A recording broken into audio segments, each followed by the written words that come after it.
Shalom. Selamat pagi Bapak, Ibu, Saudara. Terima kasih telah bergabung bersama kami dalam renungan harian Jemaat GKJ Bandung. Bersama kita akan mendengarkan firman Tuhan dan merenungkannya. Hari ini, Senin 26 Januari 2026. Mari kita memulai hari dengan berdoa, membaca dan merenungkan firman Tuhan. Mari kita berdoa. Tuhan, Bapa sumber pertolongan hidup kami, bukalah hati kami untuk menerima firman-Mu pada pagi hari ini. Barilah semangat hidup kami untuk melakukan kehendak-Mu. Dalam nama Tuhan Yesus, amin. Ibu, Bapak, dan Saudara yang dikasihi Tuhan Yesus, bacaan Alkitab hari ini diambil dari 1 Korintus 1 ayat 18. 1 Korintus 1 ayat 18. Sebab pemberitaan tentang salib memang adalah kebodohan bagi mereka yang akan binasa. Tetapi bagi kita yang diselamatkan, pemberitaan itu adalah kekuatan Allah.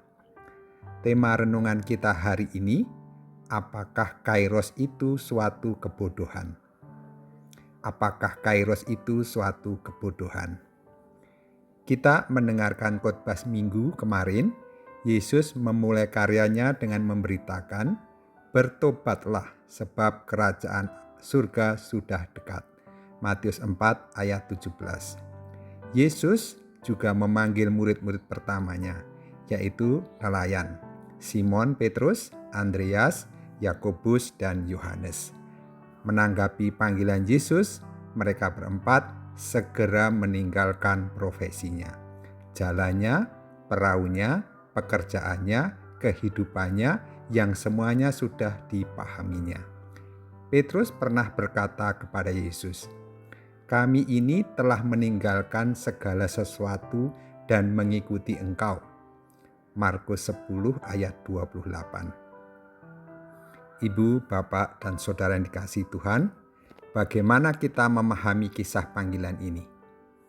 Mengapa para murid seketika mengikut Yesus dan meninggalkan pekerjaannya? Apakah itu bukan kebodohan? Meninggalkan hidup mapannya? Bacaan kita hari ini seakan menjadi kesimpulan dari kisah ini. Pemberitaan salib, berita Injil, kisah tentang Yesus dan mengikut Yesus memang merupakan kebodohan. Yesus pernah mengundang seorang kaya untuk datang dan mengikutinya.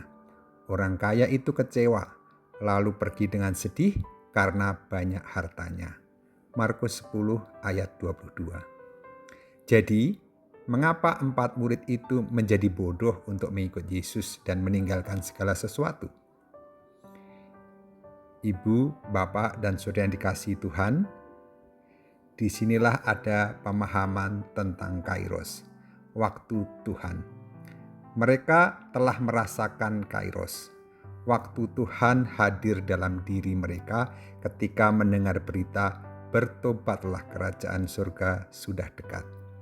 Kairos menuntut perubahan reorientasi hidup secara radikal, karena merasakan momen spesial campur tangan Allah.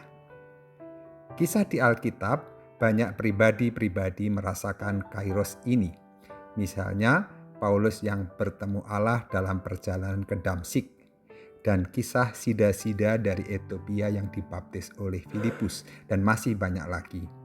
Kisah di masa kini, misalnya Bunda Teresa yang memilih tinggal di Kalkuta untuk melayani orang-orang miskin di India.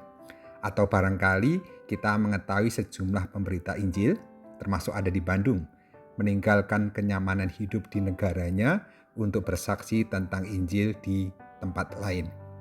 Atau pribadi-pribadi yang memilih melakukan pelayanan khusus seperti pendampingan terhadap para petani atau buruh perkotaan yang rentan karena panggilan yang membuat hidupnya jauh dari nyaman. Atau kita mengenal ada pribadi-pribadi yang memilih menjadi Kristen meski risiko tidak diakui lagi sebagai anggota keluarga. Saya percaya mereka semua hidup dengan orientasi baru untuk mengikut Tuhan. Suatu kebodohan bagi orang yang tidak percaya. Tapi mereka merasakan kairos. Saatnya sudah tiba dan tidak bisa ditunda lagi. Harus taat dan mengikut Tuhan. Mereka merasakan Tuhan itu berkarya, terus berkarya.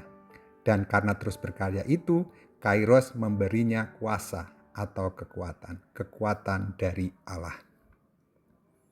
Jadi, kairos itu bukan kebodohan, tapi kekuatan Allah karena kita mempercayainya. Kiranya kairos, waktu ketika merasakan panggilan Tuhan, akan memberikan orientasi baru dalam hidup kita dan membawa perubahan besar untuk melayani sesama kita. Mari kita berdoa. Tuhan, terima kasih untuk firman-Mu pada hari ini. Berkati kami dalam belas kasih-Mu dengan kekuatan untuk memulai yang baru dalam hidup dan pelayanan kami. Amin.